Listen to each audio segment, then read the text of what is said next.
Morning again. Salamat sa tagsangan niya. Ug adto ta karon sa pagtuon sa pung sa Ginoo ug ato ning tiwason ang chapter 7 sa Romans. Still the same last Sunday, it's a continuation sa last Sunday. The believers struggle with indwelling sin. O karon atong tiwason na nata sa verse 18 to 25. Kung basahon, verse 18 to 25 sa Romans chapter 7.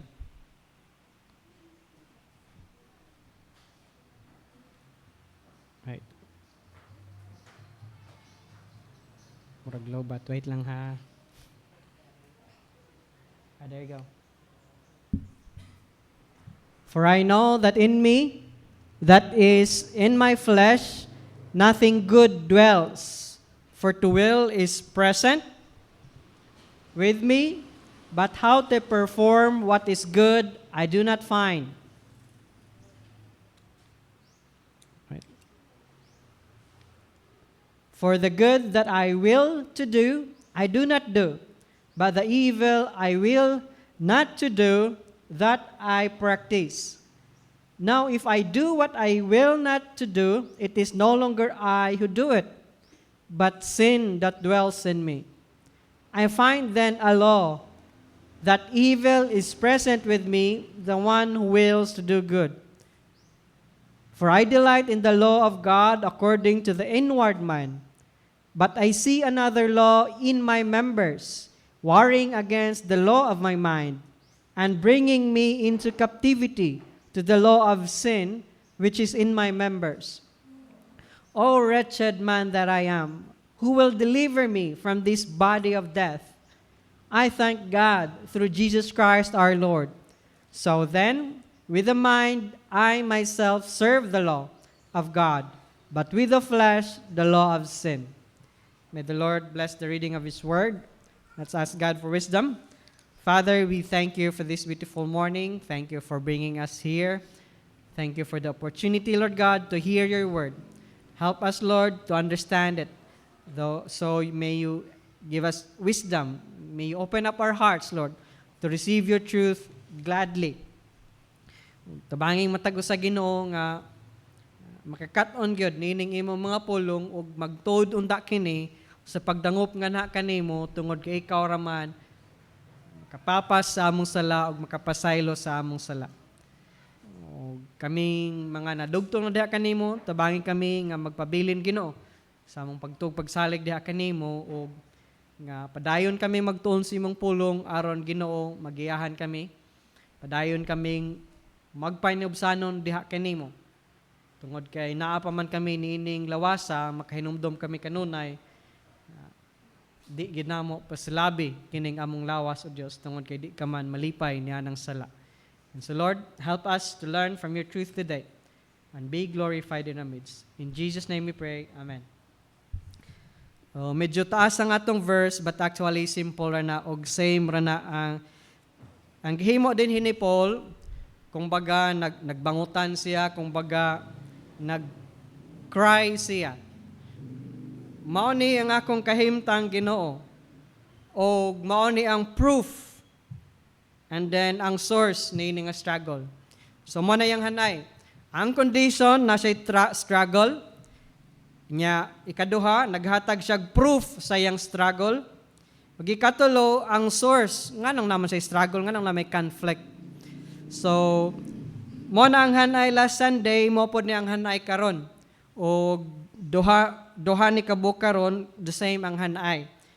So dinhi si Apostle Paul naghatag og words niining inner battle nga gi-experience sa tanang mga Kristohanan. So ato nang nahisgutan na Sunday, this is the believer's experience, the believer's struggle. Klaro kaayo dinhi sa mga words nga gigamit ni Paul nga ang nag-cry niini tungod kay na frustrated siya sa iyang self kay naay conflict, nag-desire siya ug nag-delight siya ug nag-love siya sa law of God. Yet nakita niya nga naa sa iyang kaugalingon although nag-desire siya sa balaod sa Dios pero naa may sin nga nasiyang kaugalingon mo nang di niya mabuhat all the time ang balaod ug standard sa Dios. So morning na frustrated siya og iyang gi-verbalize ang iyang frustration, ang iyang cry dere. Ug mo to ang hanay. O mo ni experience sa Kristohanon. Kay sa dili Kristohanon, wala man siya struggle. Di man siya masakitan o di man siya mahasol kung nakabuhat sa sala. So, kung wa pa mo mahasol nga kamo makasasala, i-question ang inyong kaluwasan. Kay ang mahasol lang nga makasala ang tao nga giluwas na sa Ginoo, nanay bala ang espiritu sa iyang life. Kung wa mo mahasol, you question your salvation, you question your belief in God. Kay gipakita din ni Paul, kung Kristohano na ka, mahasol jud ka sa sala nimo bisan pag Kristohano na ka. See? This is Paul's experience. Mo bitang sige siya ingon diri, I dwells in me. This is his personal testimony. Human na siya nakabig og nakailas sa Ginoo og naluwas. So na-struggle sa usa ka Kristohanon, and I know ka-experience pod manini. So this is a classic passage nag-describe graphic picture ni anang pain sa indwelling sin sa usa ka kinabuhi sa Kristohanon. Naa pa man ang sin. Pero ang sin, wala na sa imong kalag kung ikaw Kristohanon. Kay mo bitang ningon si Paul, in my members, in my body, naa na diha nagdwell ang sin. Wala na sa imong kalag kung Kristohanon na ka, kay natao naman kapag usab kung Kristohanon na ka. Bag-o na ang imong spirito na naka-divine nature. Pero, ang lawas, old pa man. Mo nang kinahanglan alisdan ning lawasa, mo nang gikinahanglan mamatay ning lawas. Aron masuluban anang bag-o niyang lawas. So, na-struggles sa Kristohanon.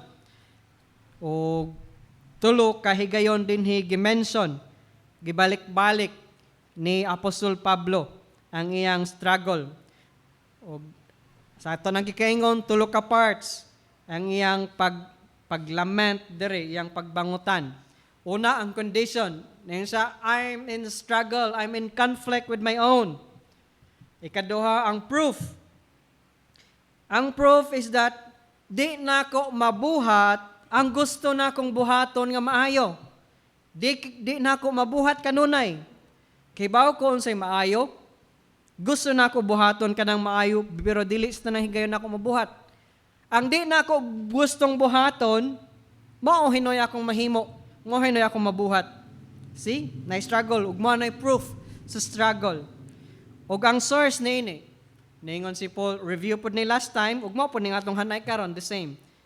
Just in different words, but the same thought. Ang source na ini nga conflict, source na ini nga struggle, the sin that dwells in me. See? Ang sin nagdwell pa bisan pag believer na ka. Ug asa man nagdwell, naa sa imong lawas. Wala na sa imong kalag. Naa sa humanity. Atong humanness. So, kung Kristohano na ka, again, na nakay divine nature, kana mo'y dili na makasala ang kana nga divine nature. Dili, ang imong divine nature nakasala o makasala.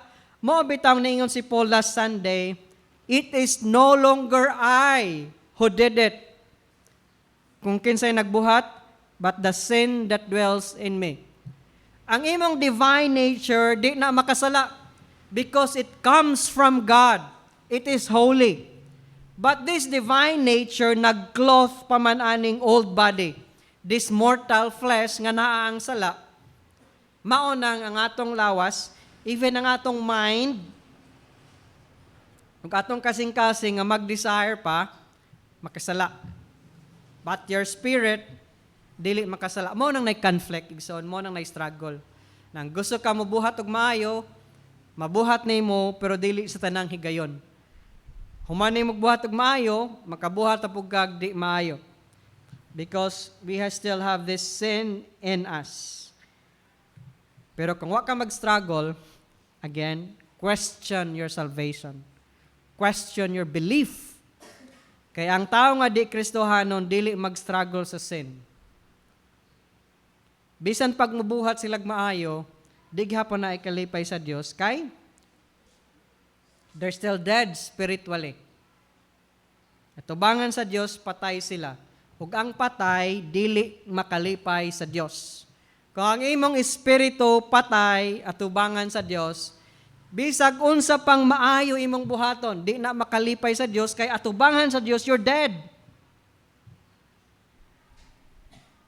Only ang tao nga born from above or born again.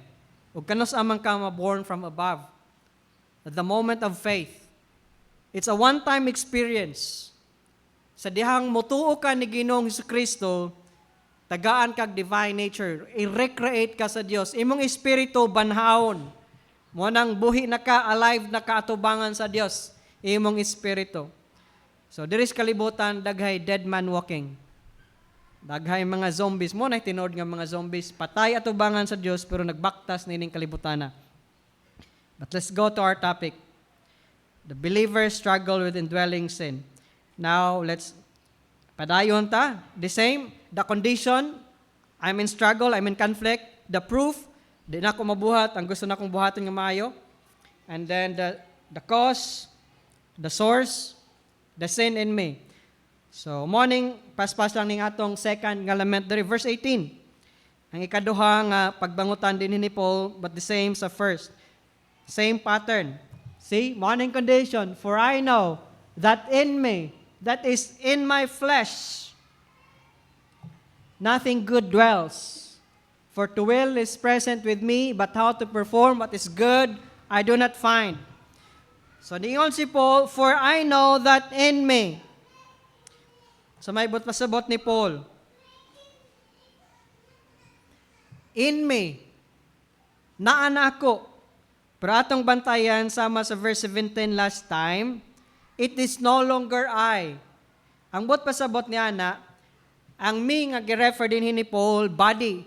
In my body, in my flesh, mo bitang iyang giklaro, that is in my flesh. Ang me nga iyang gi-refer in my flesh. Tungod kay si Paul na may no longer I, but Christ lives in me. So, let's just review Galatians 2:20. For I am crucified with Christ. I, the old I, was crucified with Christ. What's next? Yet I live. Nevertheless I live, yet not I. See? Ang nabuhi is not the old I. The old I was crucified with Christ, but buhi ko karon, pero ang nabuhi karon dili ang old I. The new I ang buhi karon. Mao nang kung Kristohano na ka, naa kay no longer I ang nagpakasala. Ginoo nagpakasala is no longer me, but the sin that dwells in me. Kung di pa ka Kristohanon, ikaw totally ang nagbuhat ni Ana. Ang imong espiritu o ang imong lawas nagbuhat sa sala. Pero kung Kristohano na ka, makaingon ka, no longer I, sama ni Paul. In my flesh, there's sin. Mo nang makaingon ka, no longer I. Kay ang old I, crucified with Christ na. Nevertheless, I live, yet not I. Ang nag-live karon, not the old I, but the new I na, the new me. Pero ang new me makasala, dili ang new me makasala, ang flesh nga nagsulob pa ni ining new me, mo'y makasala. Ang new you is a divine nature that comes from God, is holy. Dili na makasala because anything comes from God, divine, God, para sa law, is holy, just, and righteous. Mo nang ningon si Paul, in me, o giklaro niya, para di ta maglibog, kung sa may nani mo, Paul, ang imong new nature? No, the flesh, that is my flesh, in my body, not in my soul. Take note, ang sala, Wala na si mong kalag, igsoon kung Kristohano na ka. Naanas, nagpuyo karon sa imong lawas. That is in my flesh. Nothing good dwells. Sa akong flesh, wa gyoy maayo niini. Maabitaw kinahanglan, madugda ni og ilubong. Para ang akong new me, ang new spirit, i-clothe on niya og new body. Sama sa body ni Christ pagkabanhaw niya. Immortal, incorruptible, glorified. See? The part of Paul is the flesh nga iyang refer dinhi. Nothing good dwells. So it's not really me, not the new me, not the recreated me, not the divine incorruptible seed nga akong naangkon at the moment of faith. Dili ka na mo'y makasala kundi ang akong flesh. It's not that me, it is my flesh that's in me. No good thing dwells. See? Sa iyang flesh, mo nang nasa conflict, kay ang iyang new eye, bag-o niya nga kaugalingon, nag-desire gyud mubuhat og maayo. Pero ang lawas nga nagsulob sa bag-o niyang kaugalingon, na pamay sala, nagpuyo mang sala, di gyud niya mabuhat. Mo nang na-struggle. So, mo nang condition, nagid siya struggle. Kay naa pa man siya niining flesh. Og sa iyang flesh, nothing good dwells man. Mo nang condition. Og ang proof, continue verse 18.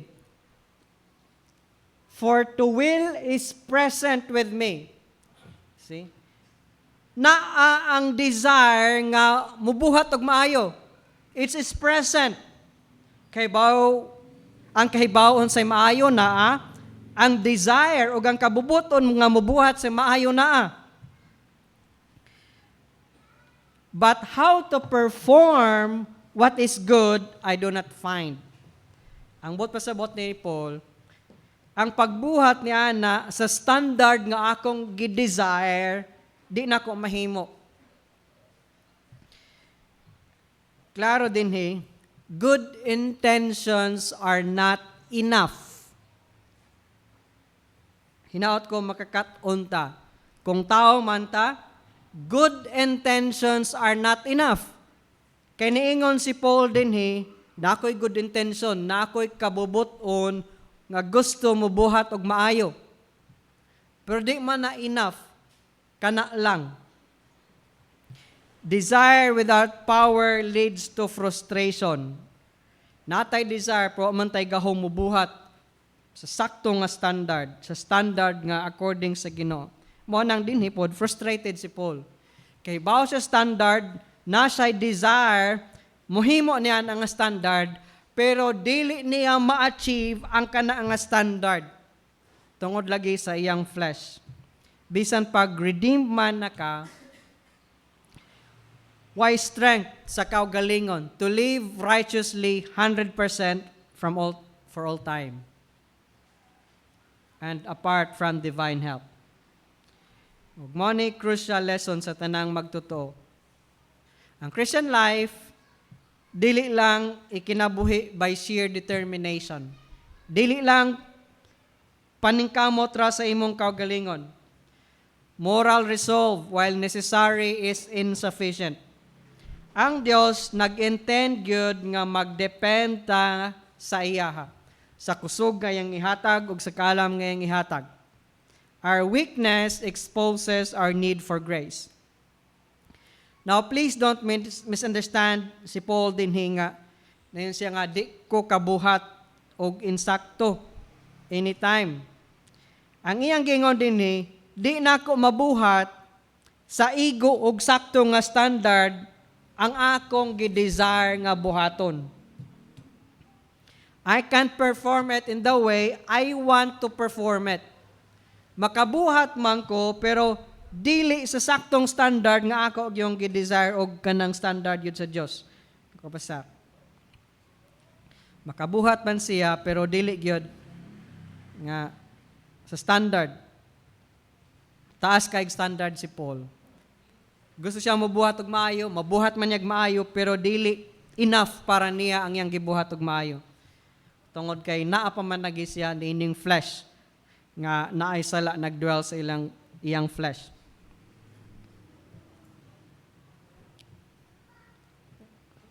So, kung mag-anam ta og ka-mature nga Kristohanon, atong ma-learn din magkaanam pug kag sensitive sa sala og sa imong growth as believer.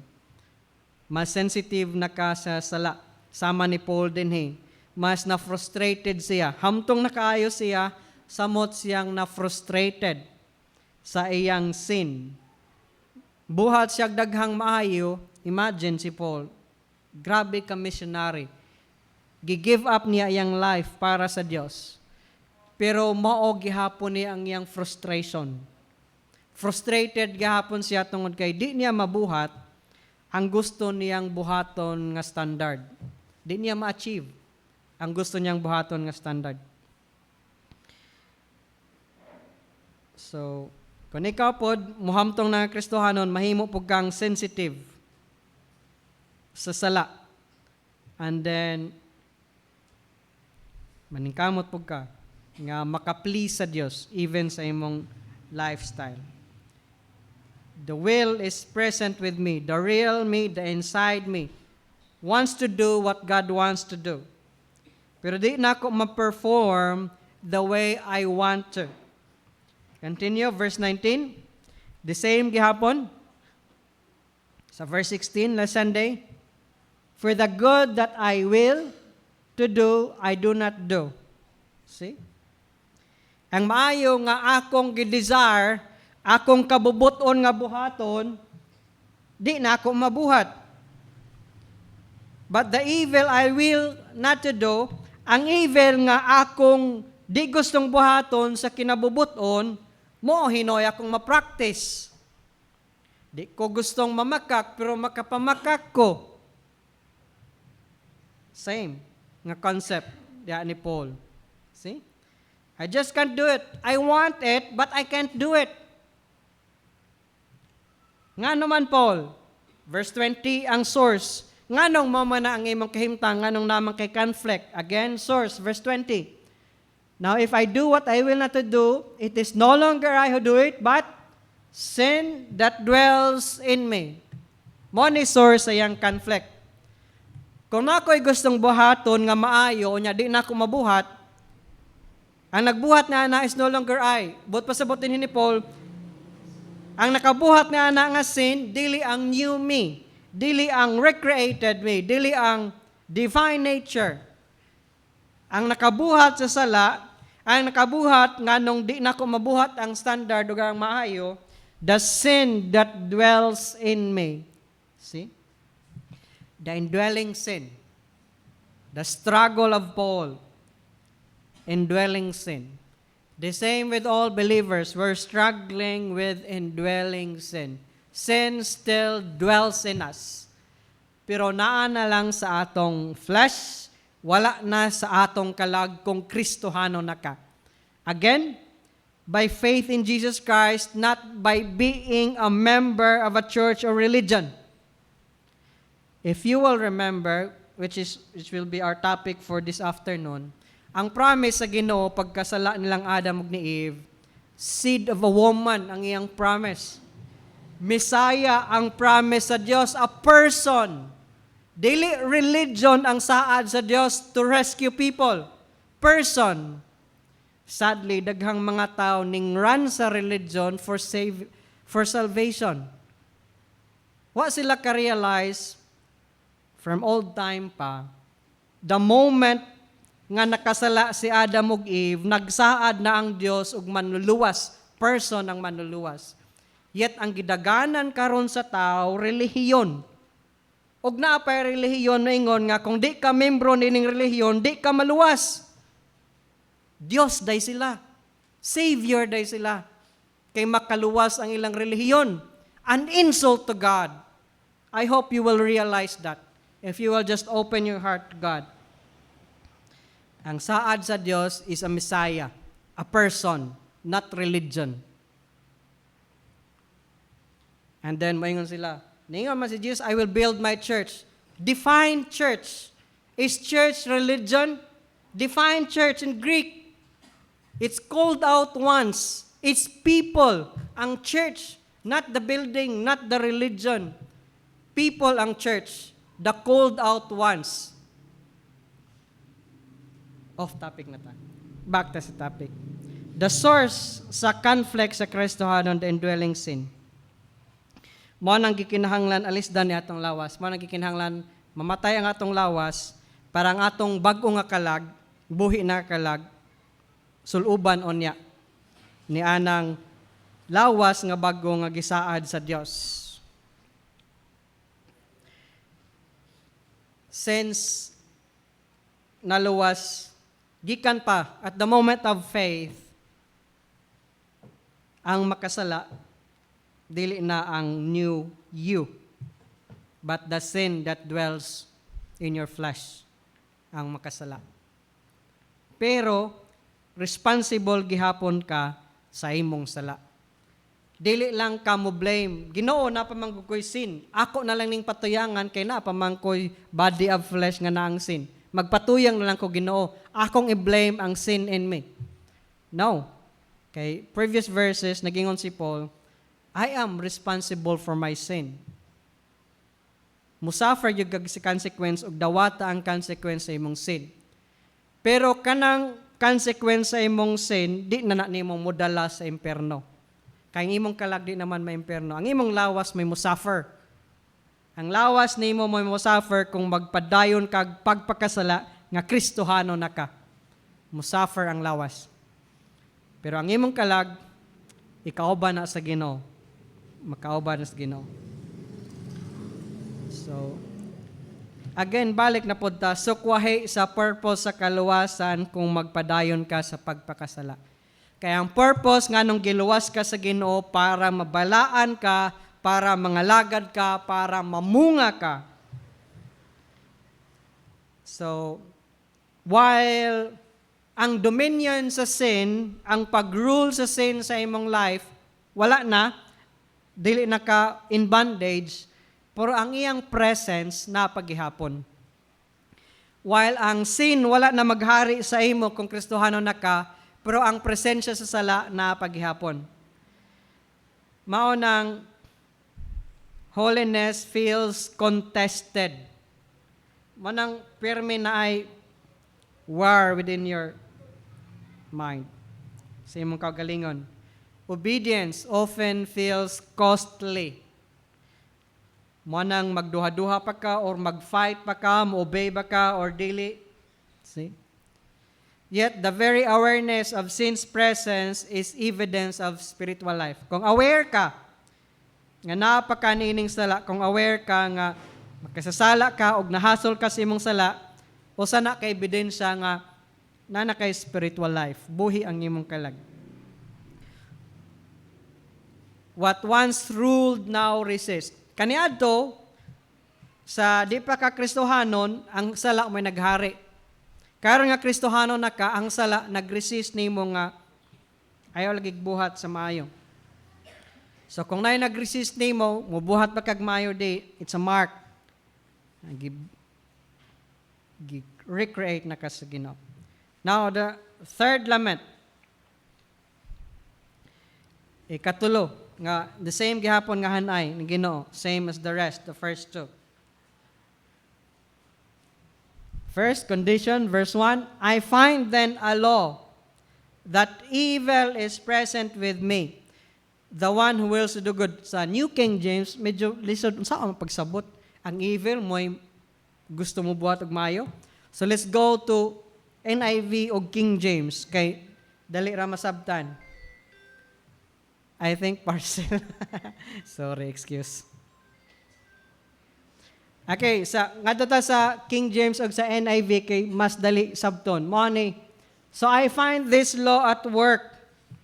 When I want to do good, evil is right there with me. So ingon si Paul, sa dihang gusto ko mabuhat og maayo, present dayon ang evil sa attendance. Naa dayon with me. See? When I would do good, evil is present with me. Kung gusto ko mubuhat og maayo, naday other side dire, ting, motingog dayon. Gusto dire ang maayo, buhat og maayo, nadayon mo atbang. Ayaw lagi. Boring man na. See? Mo ni ang struggle o conflict ni Paul, ang iyang situation, condition. There's a conflict. Sa panahon nga gusto ko mubuhat og maayo, naaman sa akong kaugalingon, present dayon ng evil. I find a law. That means there's a principle. There's sama sa paggagamit niya the law of God. Law, kay iya mang i-obey or ma-obey, gusto mang i-obey. Ang evil nga present, gitawag niya law dere, tungod kay nag-command man ni Paul, God nga, obey me. Ako ang i-obey. Ayaw na siya. Marabag safeguard konsensya. So, mo ni ang gingon din ni Paul. Naay laing nag-command nako. Law nga gusto i-obey. Another standard nga nag-demand sa ako I see another law, another standard, that when I would do good, evil is present with me. Evil lies close at hand. It's right there. Nakigubat sa maayo na kong huna-huna, nakigubat, nag-resist. Sa maayo na kong intention, na ay evil nga nag-resist o nakigubat, nakigbattle. Sa maayo na kung gusto buhaton, naapoy sigig, ayaw lagi na. See? Balik-balik yun ni Paul. It's right there. Dili far away. Ang evil, it's right there with me. Bisan pag Kristohano na ka, morning experience ni Paul, mo po niya itong experience. Proof, verse 22. We're almost done. For I delight in the law of God according to the inward man. See? That's one side of the conflict. One side says, gusto gyud nako ang law sa Dios according to the inward man. There's one proof nga Kristohano ning experience. Inward man, bot pasabot the new me. Ang bago nga ako, nalipay gyud sa balaod sa Dios, sa kabubuton sa Dios. That's one side of the conflict. The new me wants to do good. The new me loves God's standard, God's will, God's law. Morning na struggle. But every time I want to do good, there's evil right there with me. The other side of the conflict. See? Proof ni Paul nga naay conflict. Sa sud nako, naay intention og naay kalipay sa standard kabubuton sa Dios. Pero sa dihang gusto ko mubuhat, sa dihang nagunahuna kog maayo, evil is present right there with me. Mo nang na-struggle. Pero na may struggle, wala na mag-erase sa imong good intention, sa delight, sa imong kalipay, sa balaod sa Dios. Ang battle, wala mag-cancel sa affection nimo sa kabubuton sa Dios. Morning usa ka timailhan sa Kristohanon. Gusto og nahigugma sa puong sa Ginoo, sa balaod sa Dios, sa kabubuton sa Dios, sa standard sa Dios. Galing lang kay napatanining flesh, di gyud nato mabuhat ang tanan nga makapalipay sa Dios. See, according to the inward man, from the bottom of my heart, mo nay laing phrase ni ana. From the bottom of my heart, love gyud nako, delight gyud nako ang balaod sa Dios or ang standard sa Dios or ang kabubuton sa Dios. From the deepest part of me, the inward man, the inner man, the real me, the new me, naghunger, naglong, naglove ni anang balaod sa Dios.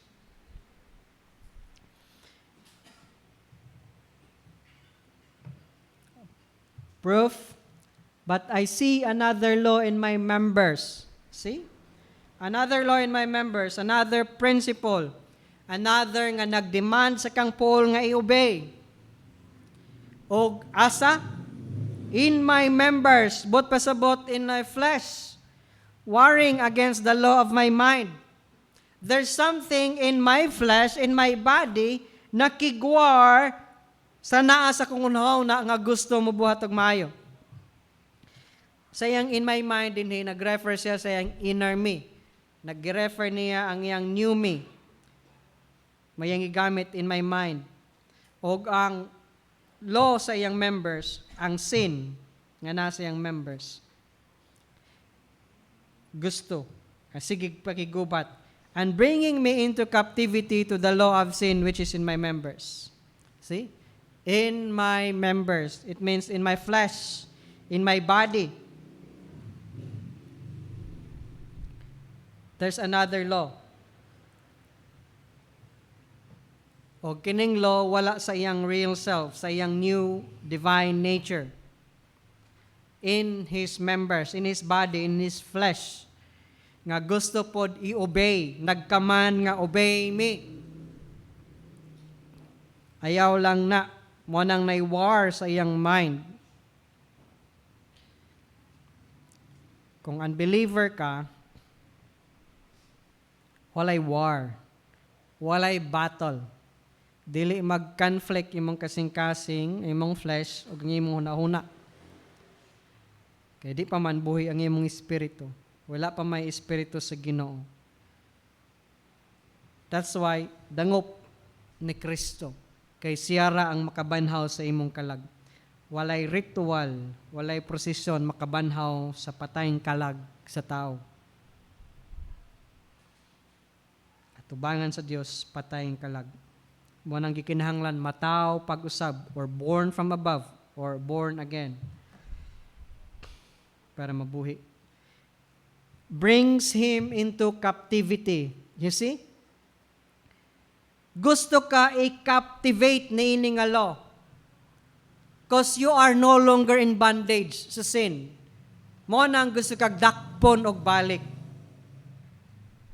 Ang unbeliever, di naman na dakpon sa sin. Kay naa naman na sin. Mo bitawng this is a struggle of a Christian. Kay ang sin gusto mo hold captive sa imuha.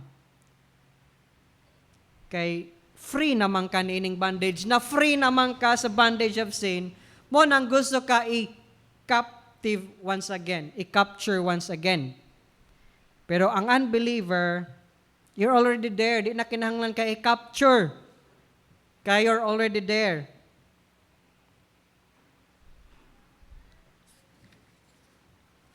Then, continue, verse 23, the source, see, the same. The law of sin which is in my members. See? Sin which is in my members. Ang source sa conflict ni Paul. Ang gusto, ang nakigwar sa iyang law of mind or sa iyang inner self, sa iyang new morning source sa conflict. So why do you sin? Tungod ba kay ang Dios dili insakto o dili enough ang iyang pagluwas nimo?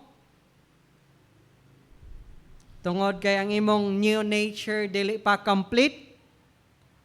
Tungod ba kay dili pa ka prepared for heaven? Kinahanglan pa ka mag-earn your way in? No. Because, why do you sin? Because there's still sin in your flesh, in your members. 2 Corinthians 10:3. For though we walk in the flesh, we do not war according to the flesh. See? While nabuhi ta, kauban nining atong flesh, ang atong struggle, ang atong pakigubat, dili man sa flesh, spiritual man ang atong pakigubat. Ang Espiritu mo'y nakigubat sa atong flesh. Kita makigubat na sa atong flesh, pinagi sa Spirit. Espiritu nato, the new us. 4. For the weapons of our warfare are not carnal, but mighty in God for pulling down strongholds. Ang atong weapons, spiritual weapons man. To battle, ang atong gamiton, spiritual weapons. Ang strength sa Ginoo, ang pung sa Dios. Ang atong pakigubat sa atong flesh, dili nato gamiton atong flesh, mangling basog tas ng kagalingon. So, natay buhaton, natay rules and regulation. No, dili nga na ang atong pakigubat sa atong flesh. Dili nga na atong pakigubat sa sin. Paningkamot lang, pinagi sa itong kagalingon. Ang atong weapon, spiritual. Weapons of our warfare are not carnal, not flesh ang atong weapons sa warfare. That's why you depend on God for strength, for wisdom, and then go to the Word of God for strength and for wisdom. Man ang importante magtuon pod sa pung sa Ginoo. While buhi man ta sa flesh, ang atong weapon dili flesh according sa flesh, but spiritual. Then verse 24, ning sing out siya last, ning wail or ning cry siya, who will deliver me, O wretched man that I am? Who will deliver me from this body of death? See? Iyang gi-verbalize ang iyang frustration. Tungod kay gusto siya mabuhat sa standard sa Dios, di niya makabot ang gusto niyang buhaton ng standard. Manang gi-verbalize niya iyang frustration, O wretched man that I am, kaluoy gyud nako. Kinsa may mo rescue nako niining body of death. You see? Sa Kristohanon, body of death, not soul of death, because your soul is rescued already. Manang body of death na lang. Kay ang lawas mukurap ning kurap og nakigbattle sa iyang inner self. Nga mulid ngadto sa death. Deliver, it means rescue. Who will rescue me? Ug ang tubag, kinsay mo rescue sa iyang lawas? I thank God through Jesus Christ our Lord, na ay mo rescue sa lawas igsoon. Dili lang mo rescue sa imong kalag.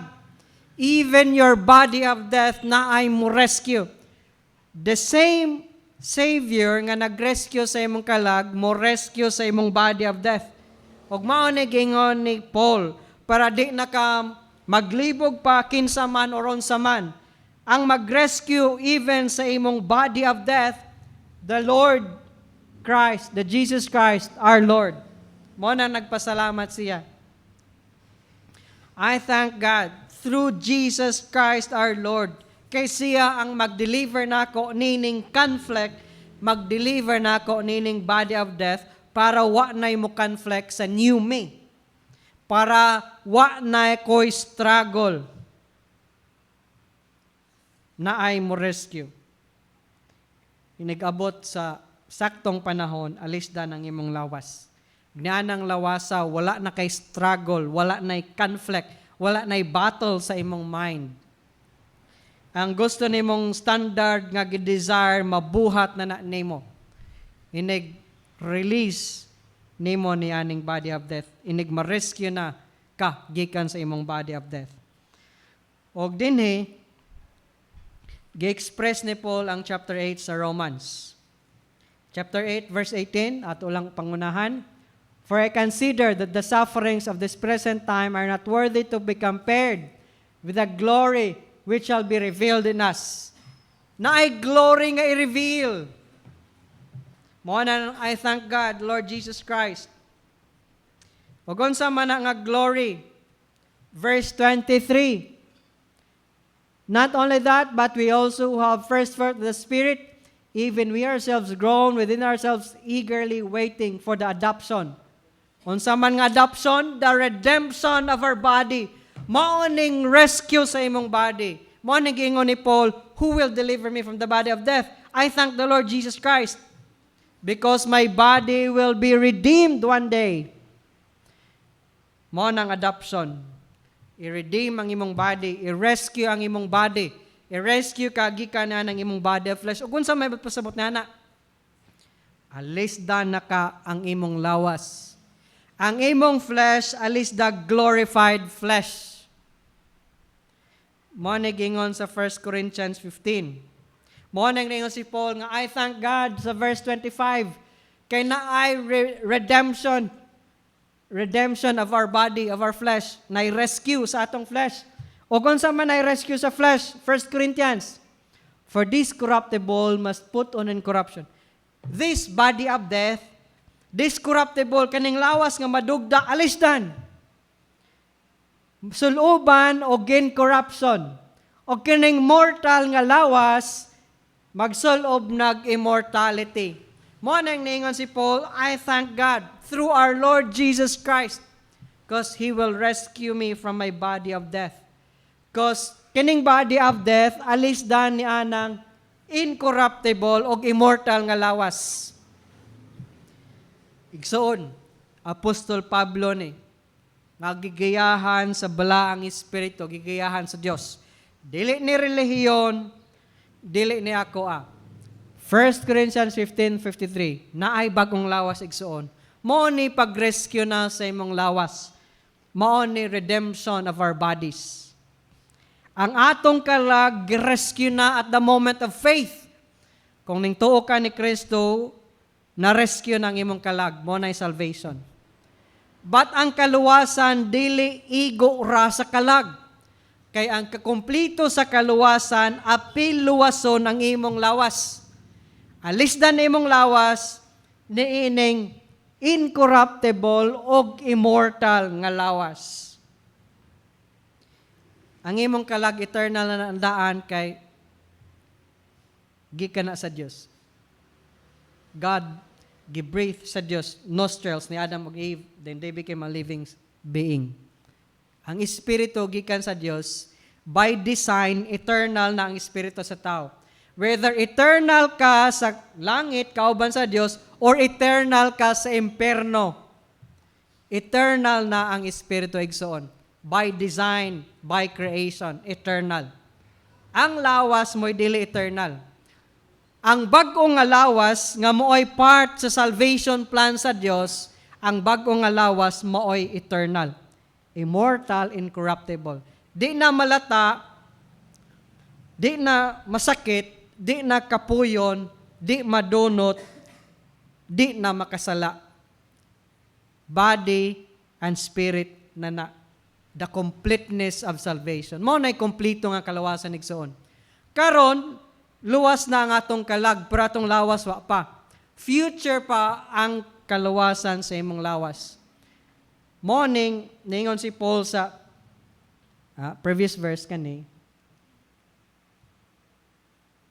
sa Romans 8, ang earth nag-ago o nagpaabot ang earth nga i-reveal ta mga anak alis na itong lawas. Og ngayon si Paul din hinga verse, dili lang ang creation nag-ago kay para pod sila ma-rescue. Yes, ang rescue sa earth, new heavens and new earth. Mo bitang mag-create ang Diyos of new heavens and new earth kay this earth was affected by sin, by the curse. Gi-curse sa Diyos ang earth mo nang nay weeds. Mo nang nag-ago sila kay nagpaabot po sila i-rescue. Dili lang ang creation nagpaabot sa rescue. Dili lang ang animals, kay ang animals nag-suffer pod. Si magkinananay na silang kaugalingon. Originally, di sila magkinananay silang kaugalingon. Plants ang food and fruits including man. But one day, i-rescue ang earth. Di lang ang earth, ang creation nag-ago, kita pod nag-ago within us. Because we are eagerly waiting. Malisdan ng atong lawas.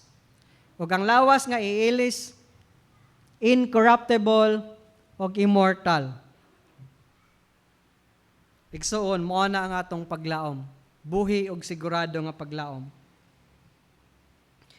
Ang atong struggle, dili ma-over. Hangtod matagaan ta niining bagong nga lawas nga immortal o incorruptible. Salamat sa Ginoo. Kompleto ang iyang plano sa kaluwasan.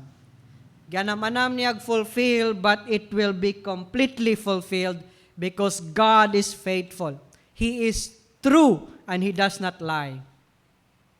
See, ning saad siya manuluwas, ning abot mag thousands of years, usa ning abot ang manuluwas, pero nahitabo.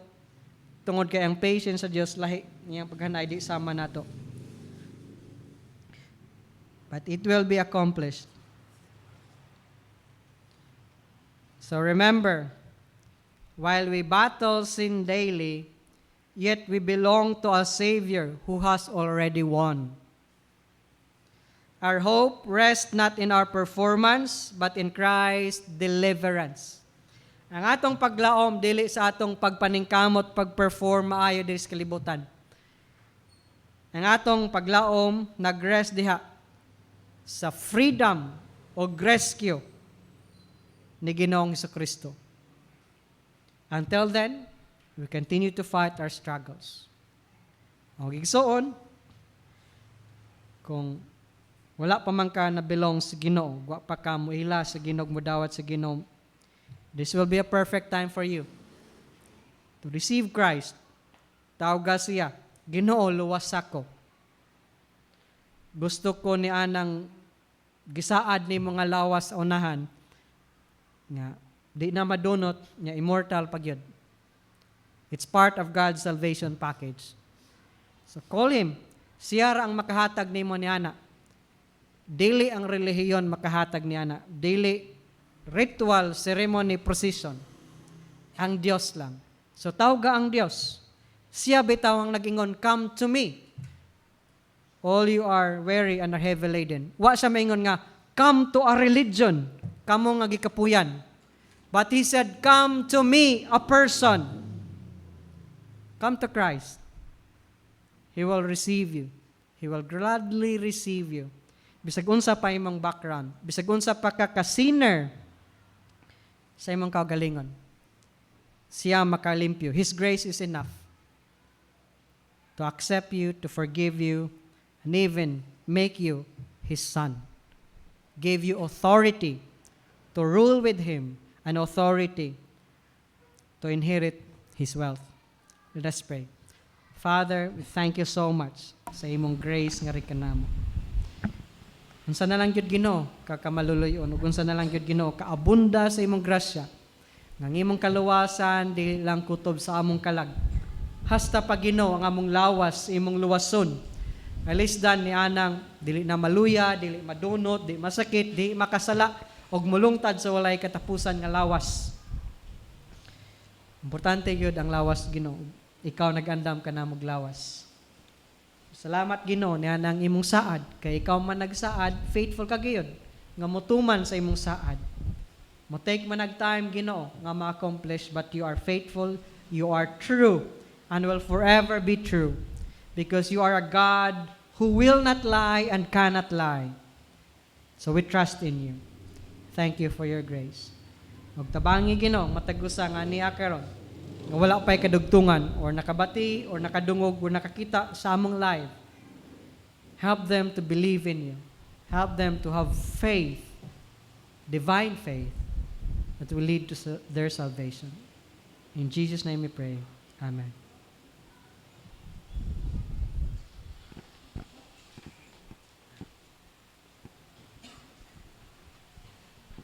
Thank God for His message to us this morning that teaches us or reminded us that even though we are now a